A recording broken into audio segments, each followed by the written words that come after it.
Hello.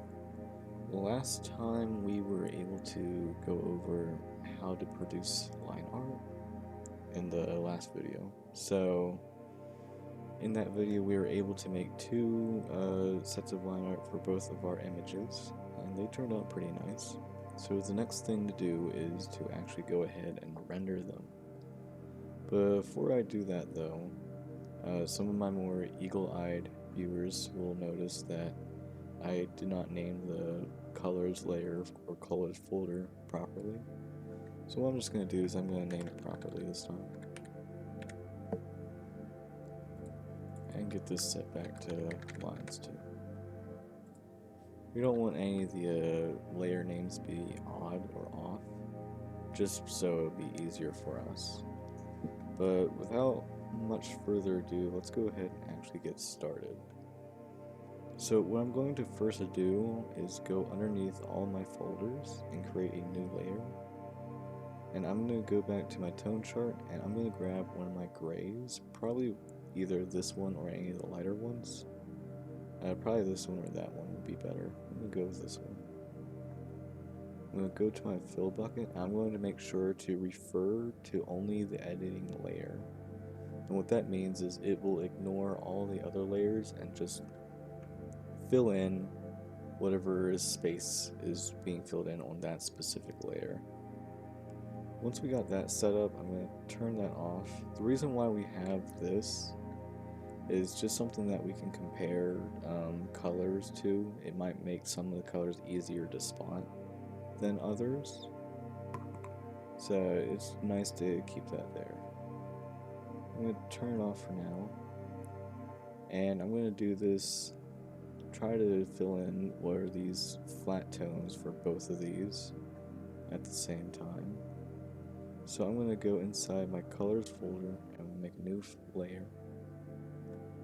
And let's make this the hair layer because the hair is the highest point. So what I'm going to do is I'm going to grab this gray and I'm just going to start filling in the spots. I'm going to make sure to hit refer other layers. I'm just going to start filling in the spots where I want the hair to be at.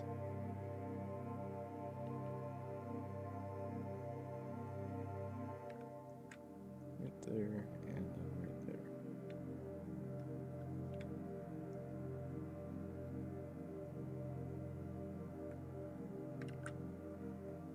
And that's gotten a majority of it. You'll notice that there's some specks here and there around the hair.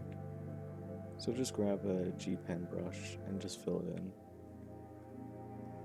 There might be a way to, well, there is a way to edit the tolerance of the fill bucket on Clip Studio Paint at least. And what the tolerance means is that it will compare the pixels and see if their color either matches or doesn't, and it will decide to either fill in that area or not.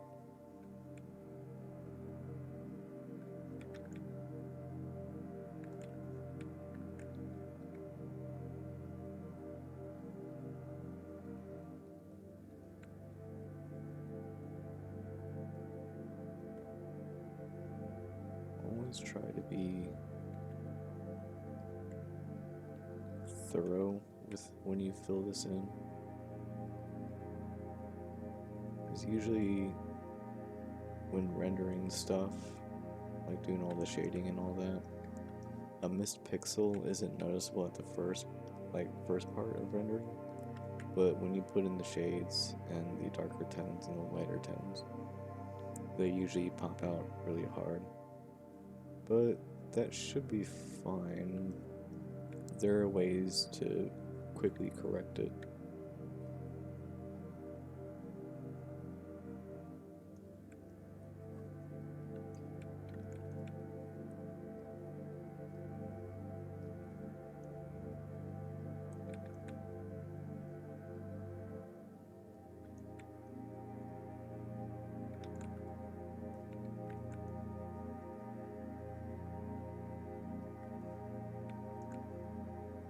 will say if you are going to do the airbrush kind of line art, there might be more gaps that you can miss than in comparison to the standard way of doing line art. So that might be something you want to consider when deciding which one that you want to go with for an individual piece.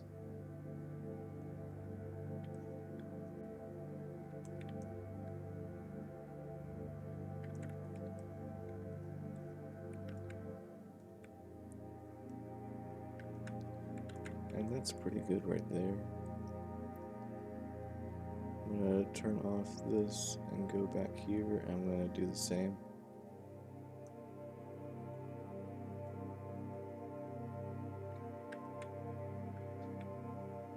Hopefully I won't have too much to worry about.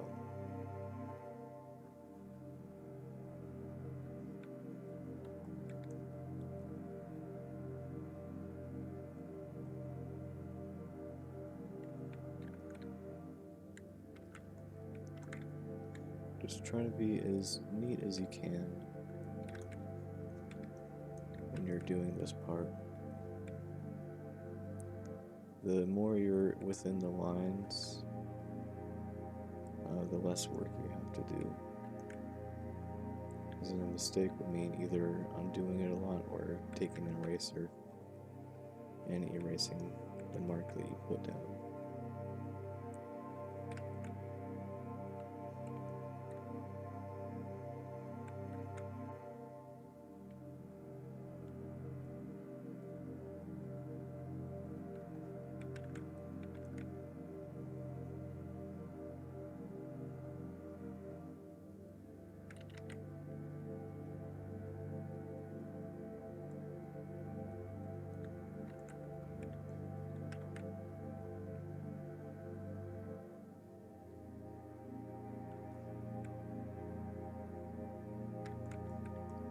Okay, that looks pretty good.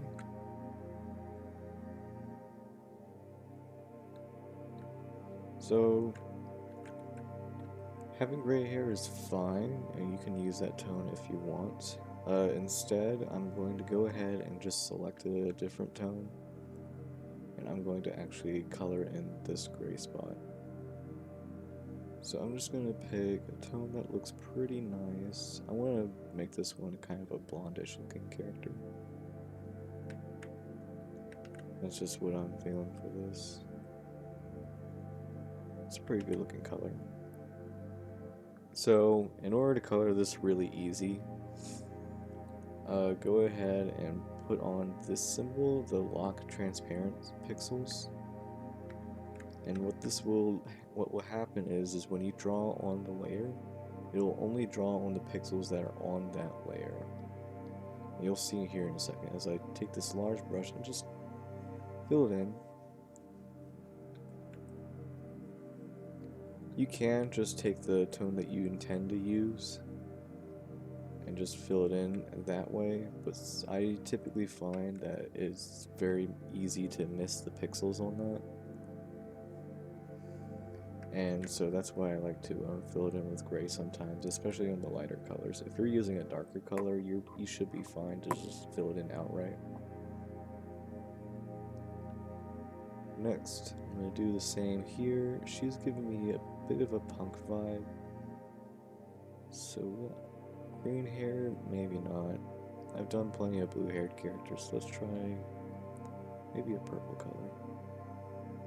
Give her some saturation. See what that looks like. That looks good. I'll take that. Just do the same.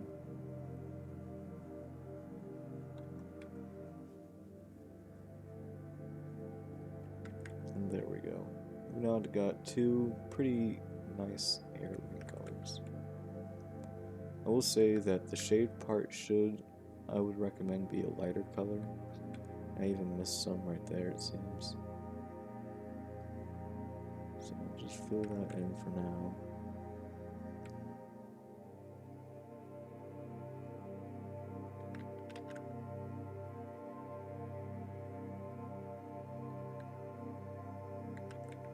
Okay.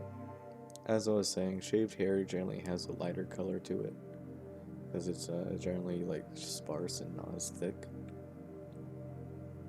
So I'm just gonna select the tone and just pick something brighter, a little bit brighter, and that looks good to me. So I'm just gonna fill it in, just like that. And I'm just gonna brute force this one instead of doing any fill bucket tools. If I do go over, I'll just trim it back.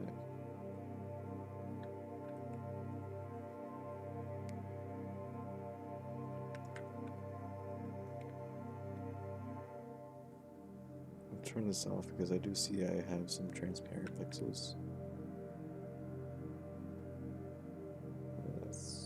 There it goes.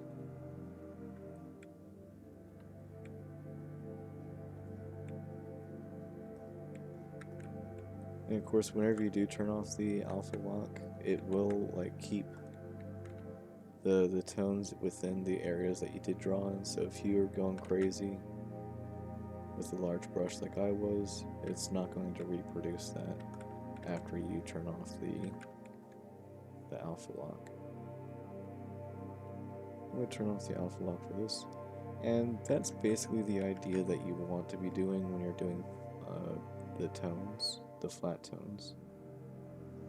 So I'm going to go ahead and just fill in the flat tones for both of the pictures and just speed that up so that way we can just get on with the video.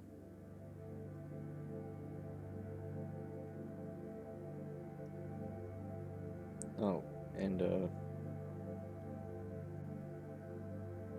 before I say anything else, when you do fill in other little layers, just be sure to turn off the old layers.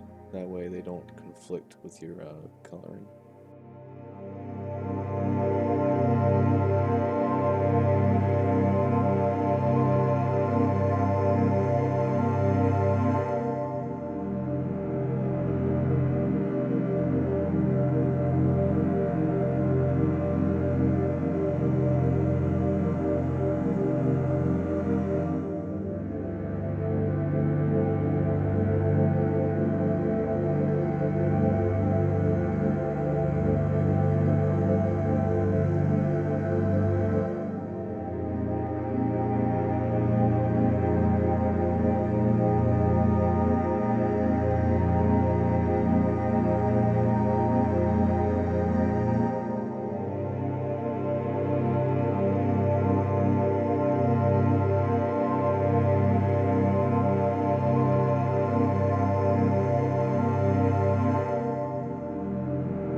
Okay, so we now have all the flat tones ready, and we can begin shading.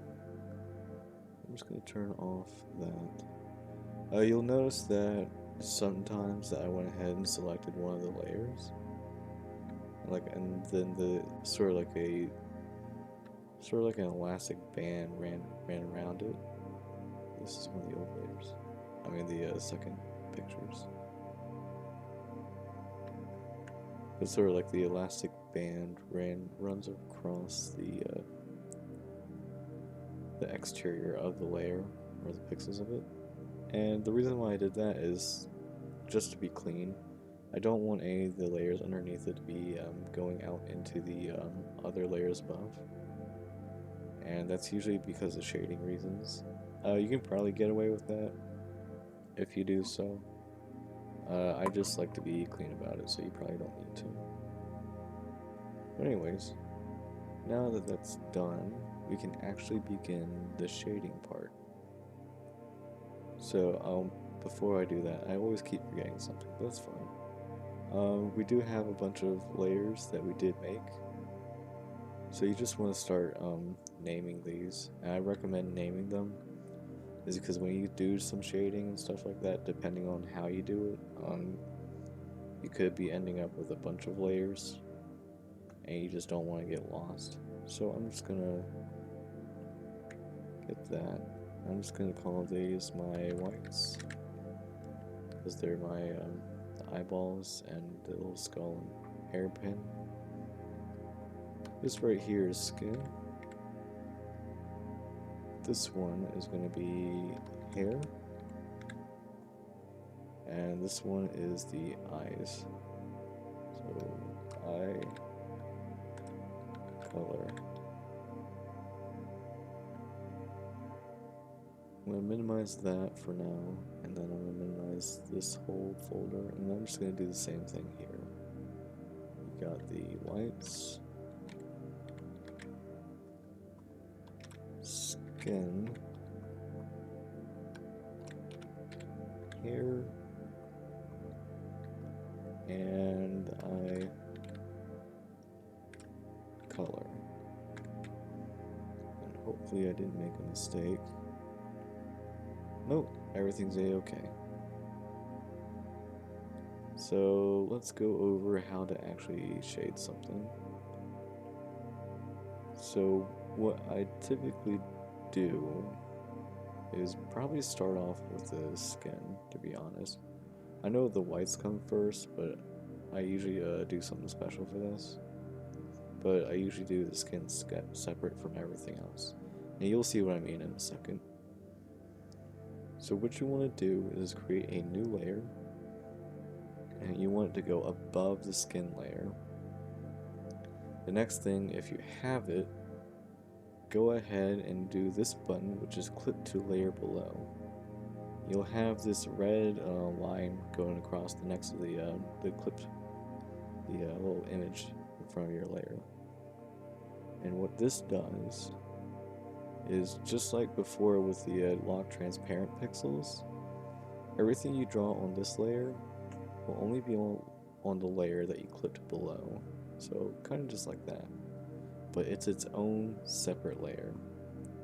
Also, another difference between the locked, well, I didn't mention any differences, but the one major difference between the locked pixels and the clip to layer below is if you unclip it, it'll show off all the crazy stuff that you did on the side.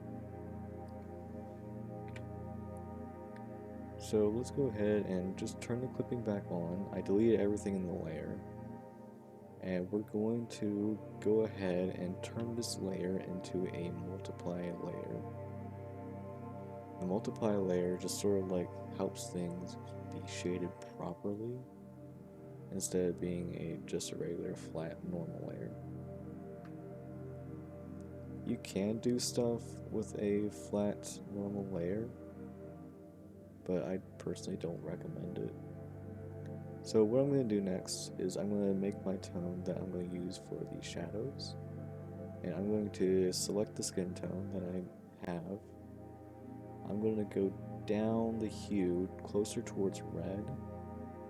I'm just going to go a smidge up. Just a smidge. Up on the value, the saturation. I'm just going to test to see if it looks good. And it looks pretty decent to me. So I'm just going to start putting in areas where I believe there will be shadows. So you'll want to be things that are like hanging over, like the jaw's going to be hanging over the neck, so you probably want something in right around here.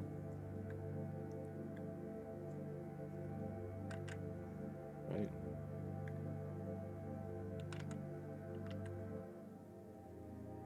and just fill it in.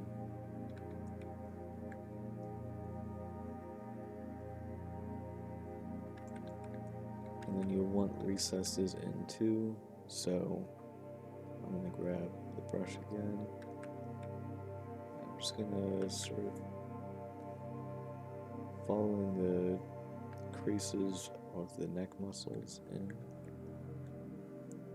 I can understand people not wanting to draw the neck muscles in. It's one of my preferences. So if you just want to skip that, go ahead, feel free. And then I'm going to take my eraser.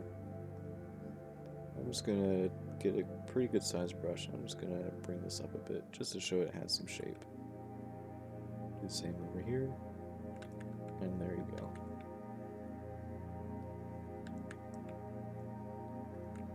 Next, I'm going to fill in this a bit. And just travel up along the collarbone a bit.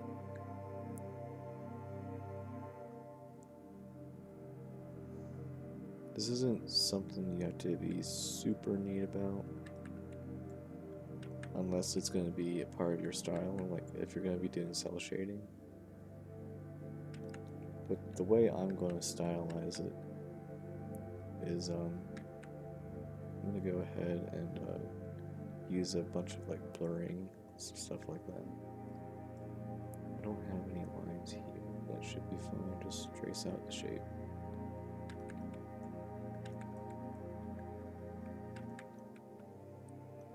I'm going to go ahead and just draw in underneath the chin here a little bit.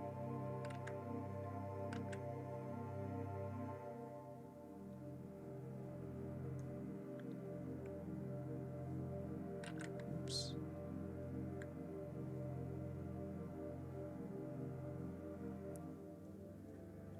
And there you go. Then I'm going to draw in this shape here underneath the bangs.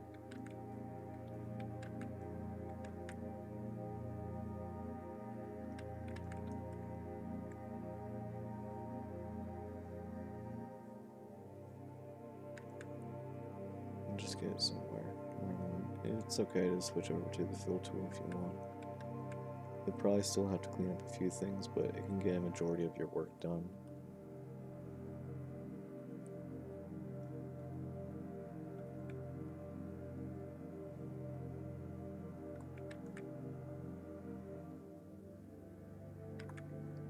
Now that that's done, I'm going to go ahead and swap off to a different eraser. I'm going to do the hard eraser, and the reason why I'm using the hard one is because it has pressure sensitivity.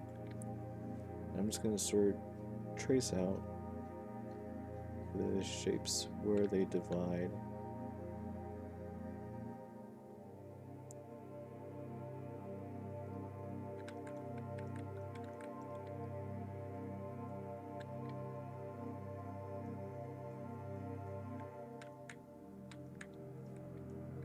Do the same up here.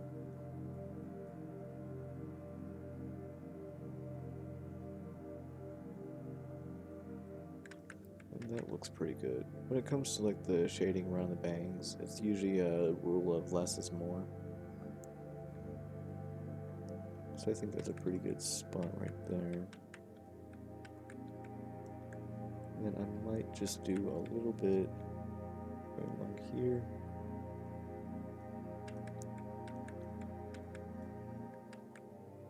And then just maybe trace out what the bottom of the nose should be like.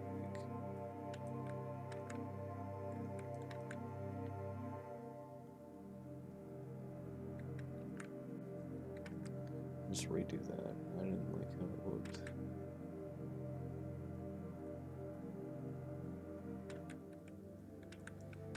There we go. And then what I'm going to do next is I'm going to grab an eraser. I'm going to go for my soft eraser. I typically don't see these too often in other art programs, so if you don't have it, I'm not sure what to say. I mean, you might try to do a reverse of using an airbrush with a darker tone. But if you do have this eraser, what I'm just going to do is gently erase some of it, not all of it, just enough to have some gradient to it, and it should be fine. When I'm finished with that didn't really take much anyways. I'm going to grab a blur tool and I'm going to start blurring in some of the tone. Typically how you want to blur in things is the closer it gets to the thing that's casting the shadow, the sharper the line should be, and the further away, the blurrier it gets. So for example, like right here, I'm going to make it pretty blurred in because it's a form shadow.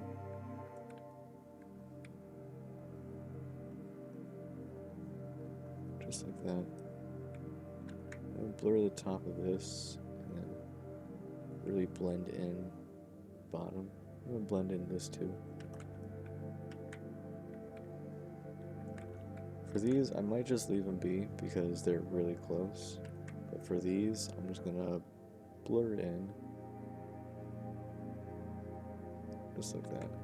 And when you're doing these soft edge blurs, be sure to be very gentle. Like you want to be applying very little pressure and then just graze across the edge of the shape that you're trying to blur. Think of it as like tracing it, and you're doing the line art where you're doing the solid movements.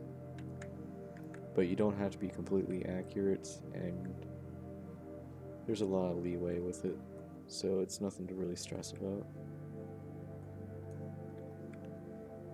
Blur out the bottoms. Blur the top. Blur out the bottom. Blur out the top. And there we go. You got a pretty good base layer for shading. Next, I'm going to put a new layer beneath it. I'm going to make this a multiply layer 2. I'm going to go again a little bit higher up on the saturation. I'm going to grab one of the paint brushes. We haven't seen any of these paint brushes yet, but what you essentially want is to grab dense watercolor or something that's a pretty thick paint. You just want to sort of trace along the edge of your shadows where they have like a relatively sharp line going for them.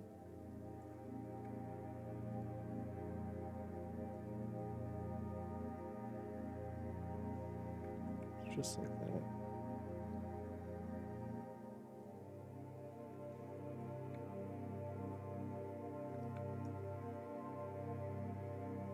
And what this is going to achieve is it'll give a sort of an illusion effect of what was it called? Subsurface scattering. I'm not going to do it along these. I'm going to focus it right here, to be honest.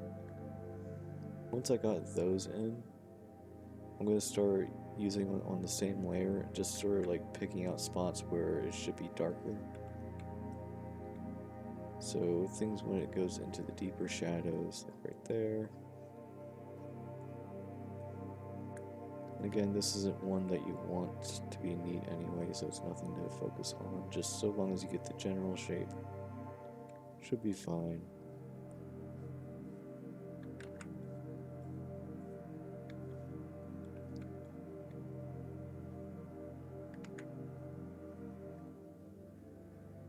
Just like that.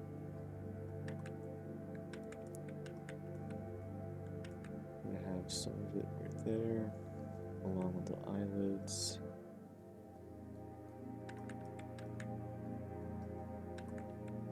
That's good.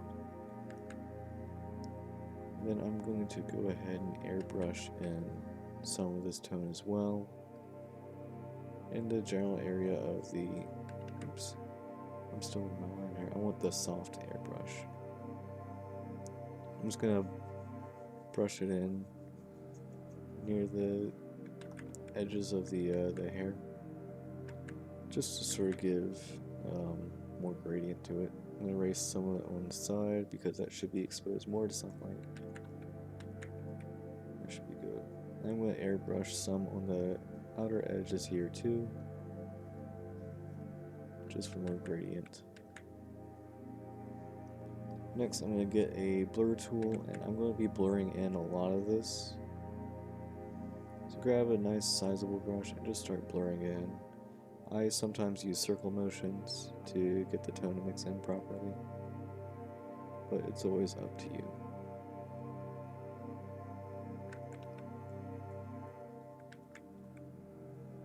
And then when I get to the subsurface scattering parts, I'm just going to blur it in, but I'm going to gently go across the edge.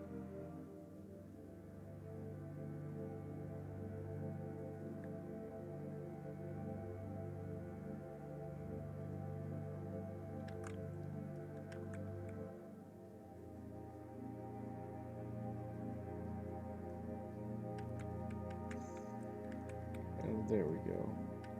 It's a little bit too dark, in my opinion. It's not where I want it to be. If you encounter that, just grab the soft eraser brush and just erase the parts you just want to be a touch lighter, and then there you go. I might erase a little bit more off the standard layer. Up here is fine. Down there is pretty good too. I think it was just mostly the next one. On a new layer, what you want to do next is you want to go to hard light if you have it. If you don't, try to play with either the add or glow dodge layers. That's a pretty common one. I'm just going to grab the skin tone again. I'm just going to gently airbrush it on the areas that should be exposed to sunlight. So right around there, right around there. I'm going to airbrush some of it in the shadow as well. Just maybe a little bit. There we go, that should be good. Skin is almost done.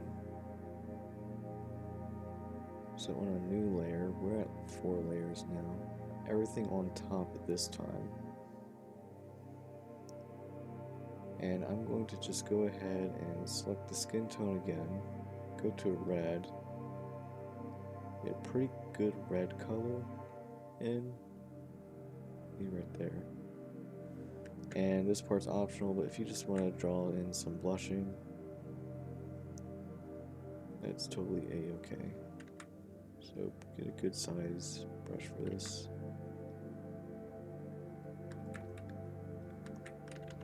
It might be a little too dark of a red.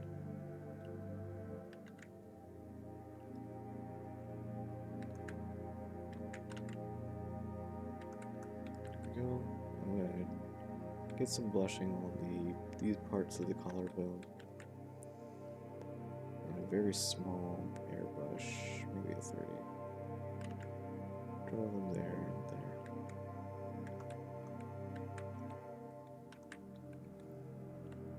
Next, this part's again optional. If you just want to put some hatching in there, that's fine.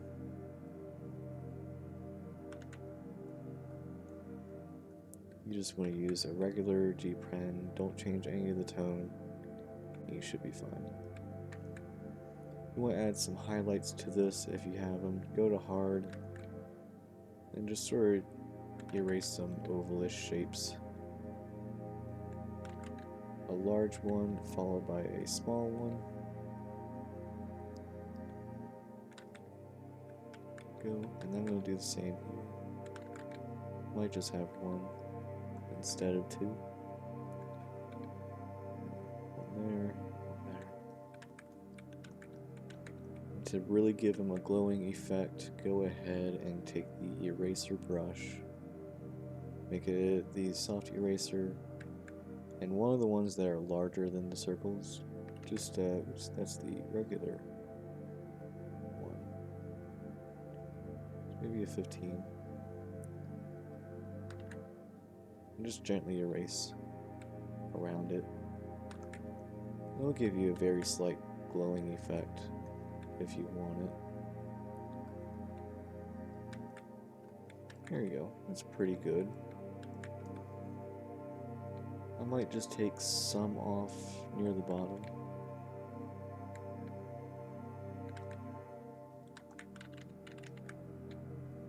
I need a bit of a larger brush. There we go. That's nice. This one's also another optional one. I'm going to do this on another normal layer. You can get a blue tone like this. You probably want it very saturated but also bright as well. And then just sort of with the brush, the dense brush again, just sort of trace out sort of like edges and the shadow.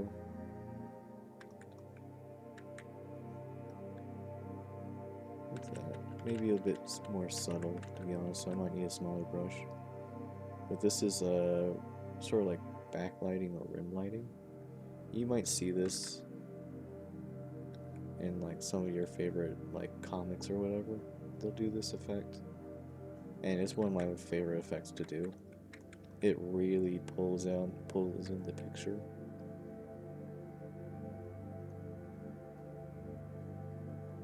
So just pick a spot where you want the rim lighting to be.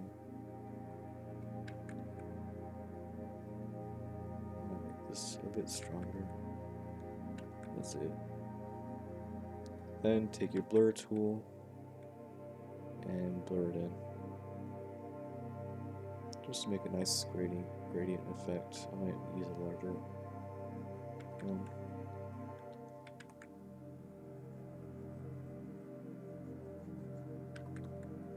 And this one went a little bit too over, so I'm just going to erase it with a soft eraser back to where I would want it to be, and there you go. That's a pretty neat looking effect. I prefer mine to stay more on the subtle side, so if you want to skip that one, I completely understand. But let's go ahead and keep it like that, and that looks pretty good. So having 1, 2, 3, 4, 5 layers just to do the skin is pretty alarming for like someone who's new, or it might be underwhelming. It just depends on your opinion, I guess. So we're gonna go ahead and shade the other things, and I'm gonna show you how to do that as well. I'm gonna go to a new layer. I'm gonna go down here, and here's where putting them all on the same folder is gonna pay off. We're gonna click to the layer below, and with this, we'll be drawing all on the flat tones only. That's going to be useful in saving some time.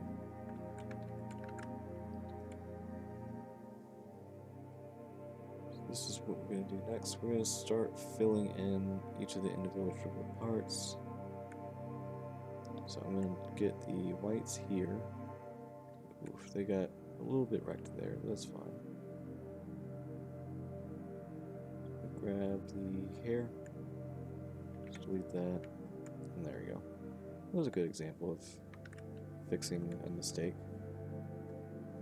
Now I'm going to grab one of these grays. I'm probably going to grab this one right in the middle. And before I explain anything further where I get these grays from, you'll typically see one of these values, and this is the darkness value. So this is at 50% darkness. This right here is at 25.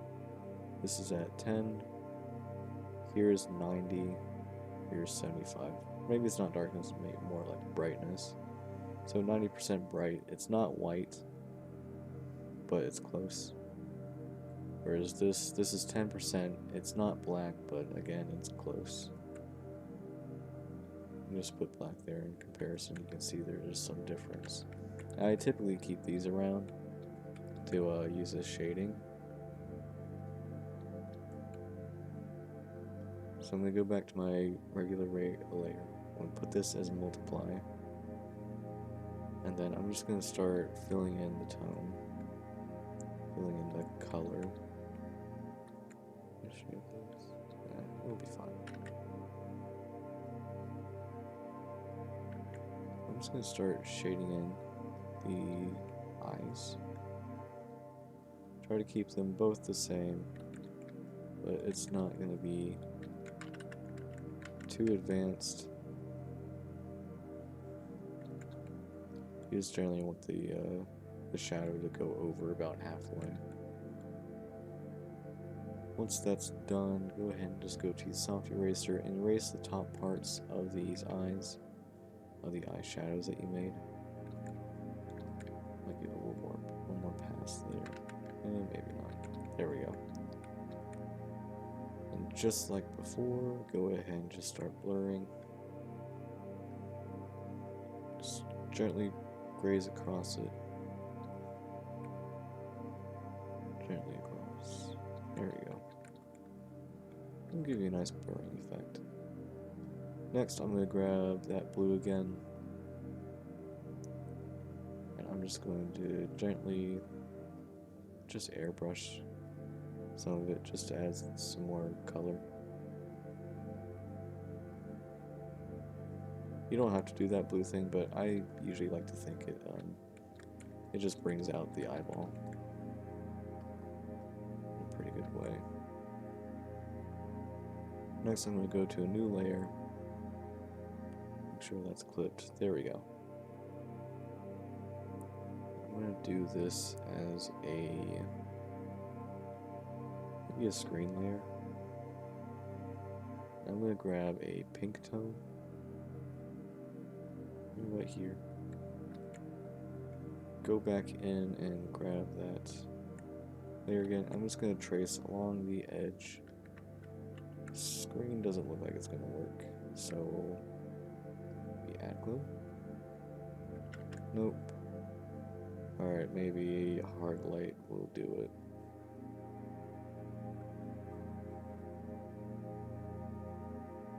Doesn't seem to draw on that darker spot. Alright then, I'll just keep it as normal.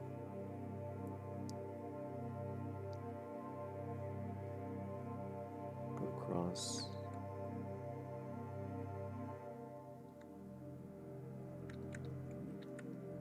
Go across there. Just like the subsurface scattering, if you got like whites, I typically recommend using a pink color.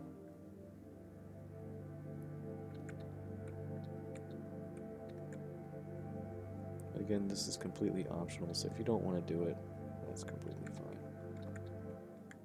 We've got some pretty good eye colors there. I did forget to do the shading on these, so I'll just get that gray part again. This is probably one of the sections that I go back and forth.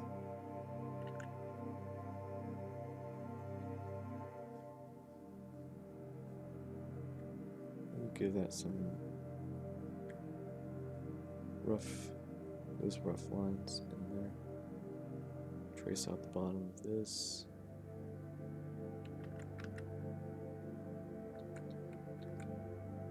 That should be good. And then I'll just gently erase some of it, give it a gradient. And that should be good just to keep it there. They're pretty small details, so I wouldn't worry about them.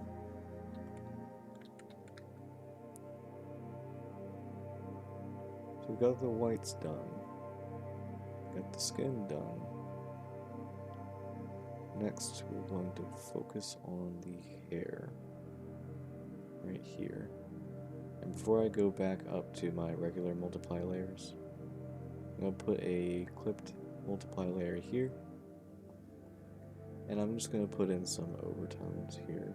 So what I probably want, probably a soft airbrush. I'm going to grab the base hair tone. I'm just going to airbrush in the bottom part. and maybe a little bit of the top as well, just so the hair is not flat.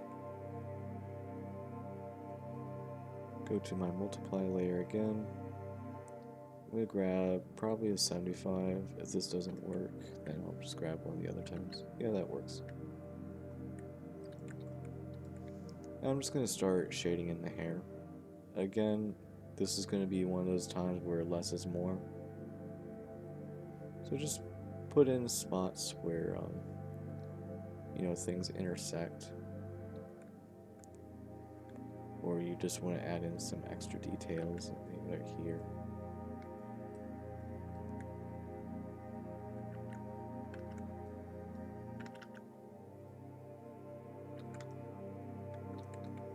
And we're just giving it some dynamic shapes. I'm not going to use the same size brush all the way through. That way things will just look different.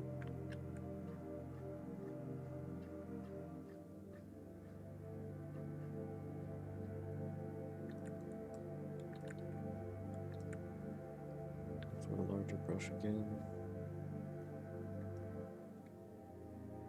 Just go for the recesses.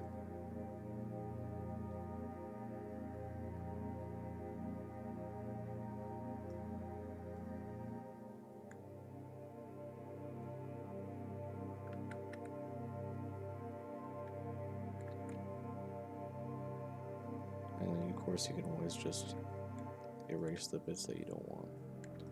So just like that. That's pretty good for the bangs. I'll leave it there for that.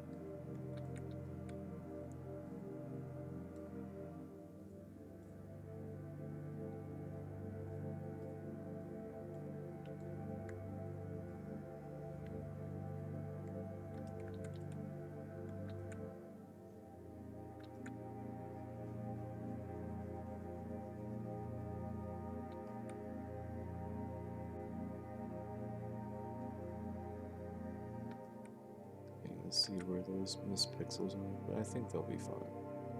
I think we just leave them like that.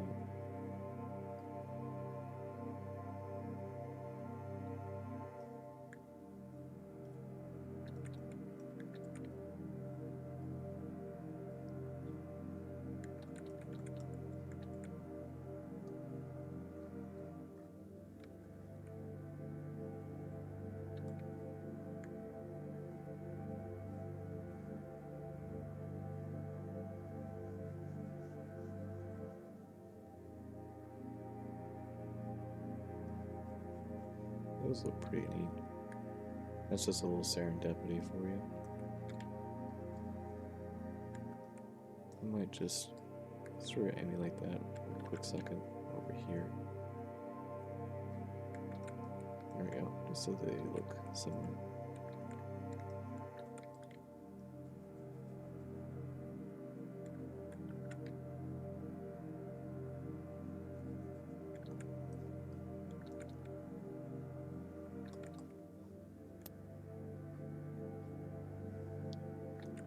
You can see that how I'm shading this, I'm making like very quick passes at the hair. I'm not taking my time on it, because I want the little bits that I do get to be sharp, because hair is like long, stringy, so you just want to give that impression that it is long, sharp, and stringy.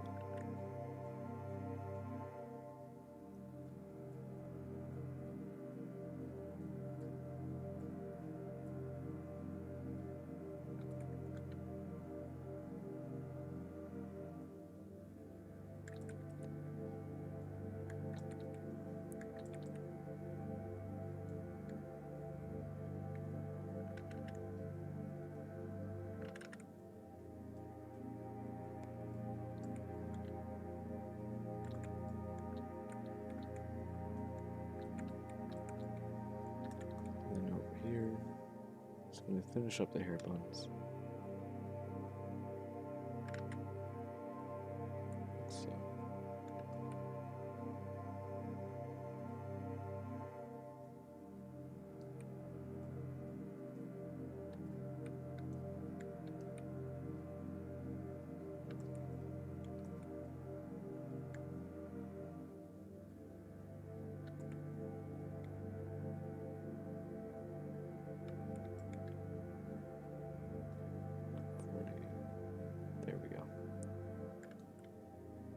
let's say we're pretty much done for the shading part. So that looks pretty good. Go ahead and grab the hair layer again and just go to soft eraser and then just gently erase. Oops. Gently erase around the edges. Just give yourself a gradation effect.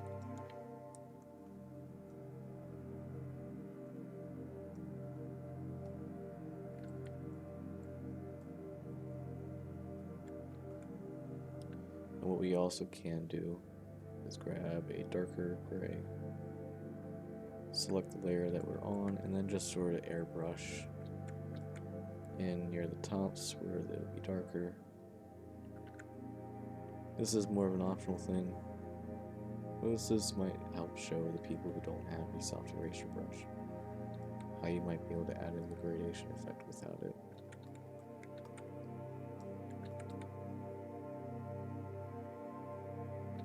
There you go, that looks pretty neat.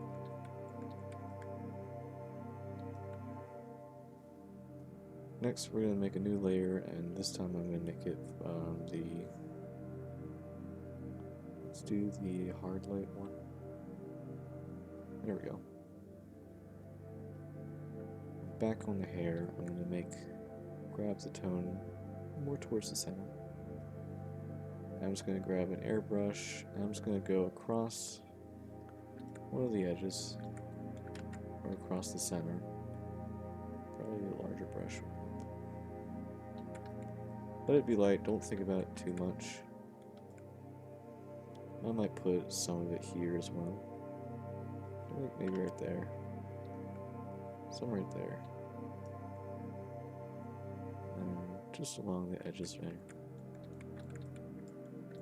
Once that's done, you can leave it like that if you want. Although if you want some of the lines, yeah, maybe go to a lighter yellow tone.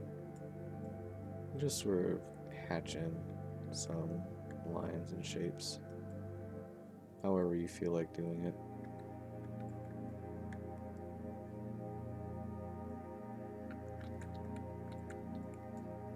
Just add a few extra details if you want it.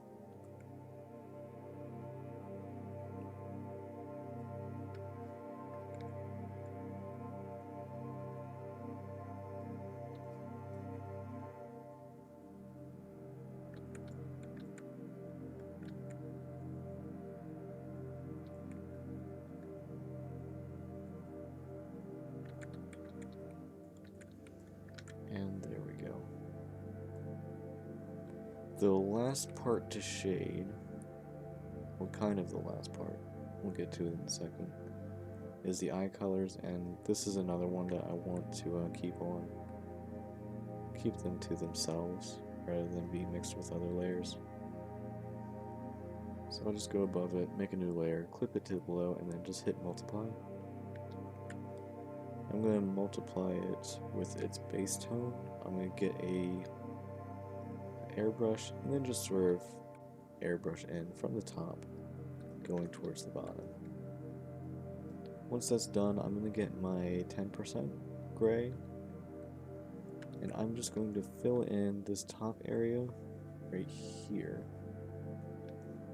with it.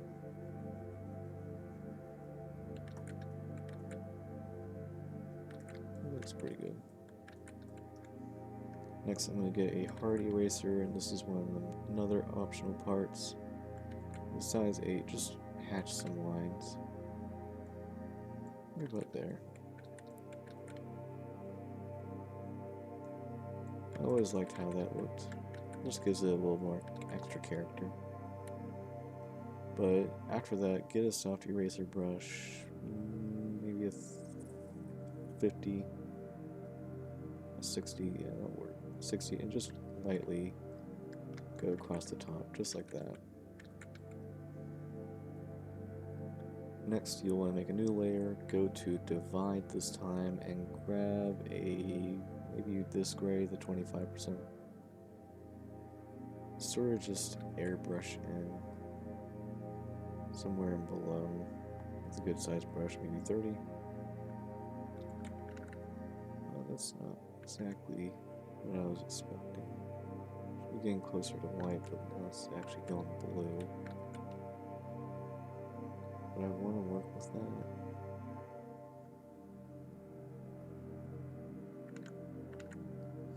Not really. We're just going to turn this back to a normal. We grab the green, and we're just going to select a brighter color.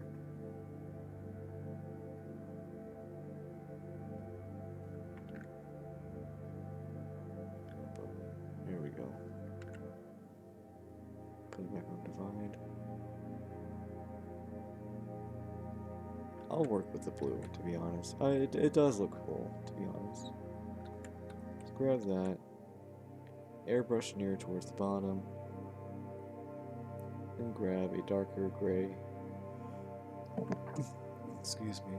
And then just with a G pen, just put in some, typically in oval shapes. There we go. And that looks cool. We got the eyes going. So now we've fully shaded the character, mostly. What I'm going to do next is I'm going to go to the lines, and I'm going to go ahead and duplicate the lines for a second. And then I'm going to turn off the originals. You don't have to do this, but I do that just for, in case I mess up and I need to go back. With this one, you're going to do lock to transparent pixels. Go into one of the darker parts of the shaded areas, and then just make it slightly darker. And just start filling in and see if the tone looks good. I might get a redder tone. And that looks pretty nice, I like it. I'm going to get an airbrush, maybe a size 40, and just start airbrushing in sort of the spots where I want to make it a different color. So that would be like interior lines are typically what you want to aim for. But leave the exterior lines alone if you can. Or don't. Go ahead and go after those two if you want. It's usually up to you. Right there, that's good. I think I'll just smack a bit there. That's it. That's good. Oh, another thing I could show you before I do any more is go to the hair layer right here. Make a normal layer. Go above it. Actually, I might need to put this normal layer above all of these. There we go. Select the hair, and with a darker part of the shadow right here, go ahead and just start airbrushing it. Airbrush it in from the bottom when I get a good decent sized brush like this. Just be very subtle about it, in my opinion. There we go. Just sort of like give an illusion of transparency, that's all. But now we got these in and they look pretty good. I'm gonna go ahead and on a new normal layer, go above the lines. I'm going to select the lines themselves. I'm going to select the eye color. And then what I'm going to do next is I'm going to grab a purple tone. It's very pale, very bright. I'm just going to start airbrushing in at the top of the line, at the top of the layer, like that.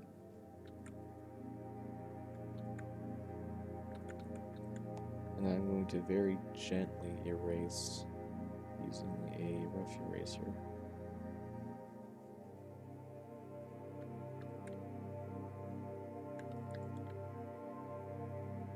Just like that. And that can simulate some sunlight going into the eye shape itself.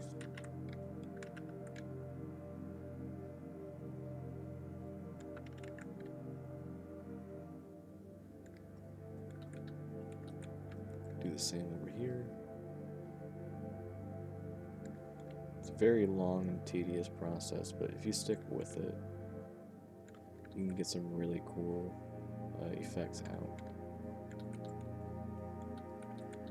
On the same layer, I'm just going to grab just some straight whites. That, just for highlights. Try to keep the highlights the same. And then with a airbrush, grab something that's larger than the shapes that you made. This will give a glowing effect. There we go, those eyes now really pop out. On the same layer, just select the lines again, and then I'm just gonna grab my darkest, my 25, or my 90% of it. Just sort of start coloring in on the center of these lines. Like this. I'm using the dense watercolor. And just keep going up until you get something that looks cool. Go up one more.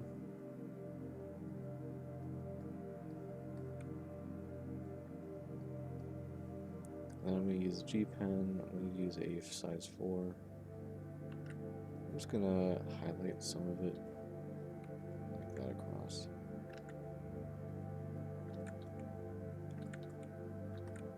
Once that's done, go ahead and grab a orangish color, something like that, and airbrush the corners of the eyelashes. Once I get a good size brush. Yep, there we go.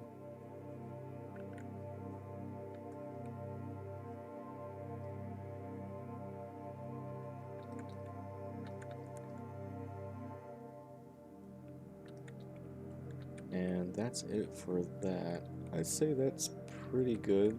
That's a pretty good way of rendering things. I'm probably not going. Yeah, I'm not going to render the. I'm not going to render the second face for right now. I'll probably do that and just release that as a quick speed paint, because I'm already getting pretty tired. But that's generally how I shade things, and it usually ends up looking pretty good. But yeah, thank you for watching. If you followed through with this tutorial series, you should have ended up with a pretty good, decent looking face. And you should have a fully rendered picture as well. So, my advice for people who just now started, just keep practicing in general. If you're someone who's inconsistent like I am, just set aside a time to be your practice time. So like a specific hour. I usually set my things for like at 7 p.m. What else? Practice the fundamentals. Focus on basic shapes before you move on to like doing like the actual faces and stuff like that.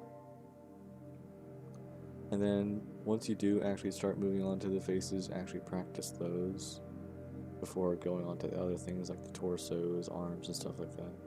And I'll be sure to make videos for all those things too, and go more in depth about things. This time around we only focused on the face, and that might not be what you guys are after, and that's fine. I would just stay tuned and wait to see what comes next. But yes, thank you for watching my tutorial series. Best of luck out for you. And I hope to see you guys just learn how to draw things.